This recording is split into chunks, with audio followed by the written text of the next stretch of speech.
1990 വൻ വിജയം നേടിയ ചിത്രമാണ് സിദ്ദിഖ് ലാൽമാരുടെ ഇൻ ഹരിഹർ നഗർ. ഗോവിന്ദൻകുട്ടിയും തോമസ് കുട്ടിയും അപ്പൂട്ടനും മഹാദേവനും ഹരിഹർ നഗറിൽ ജീവിച്ചിരുന്നതിന്റെ അടയാളങ്ങൾ ഇന്നും മലയാള സിനിമയിലും പ്രേക്ഷകരുടെ മനസ്സിലും സജീവതയോടെ നിലനിൽക്കുന്നു.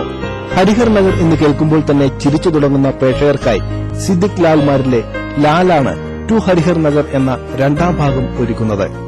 ലാൽ തിരക്കഥയും സംവിധാനവും നിർവഹിക്കുന്ന ആദ്യ ചിത്രമാണ് ഇത്. ചിത്രത്തിന്റെ പൂജ എറണാകുളം സരോവരത്തിൽ നടന്നു.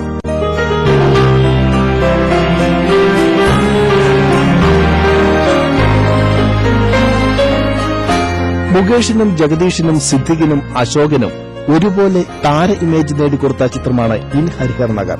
രണ്ടാം ഭാഗത്തിലും പ്രധാന അഭിനേതാക്കളായി എത്തുന്നത് ഇവർ തന്നെയാണ്. ലക്ഷ്മി റായിയാണ് നായിക. അലക്സ് പോളിന്റേതാണ് സംഗീത സംവിധാനം.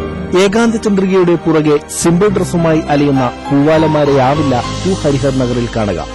വിവാഹം കഴിഞ്ഞ് പലയിടങ്ങളിൽ താമസമാക്കിയ മഹാദേവനും ഗോവിന്ദൻകുട്ടിയും അപ്പുക്കുട്ടനും തോമസ് കുട്ടിയുടെ വിവാഹത്തിനായി വീണ്ടും ഹരിഹർ നഗറിൽ എത്തുന്നതോടെയാണ് രണ്ടാം ഭാഗത്തിന്റെ തുടക്കം. ചിരിക്കു പിന്നിൽ ചിന്തയൊളിപ്പിച്ച് മലയാള സിനിമ വീണ്ടും ടു ഹരിഹർ നഗർ. മനോരമ ന്യൂസ്.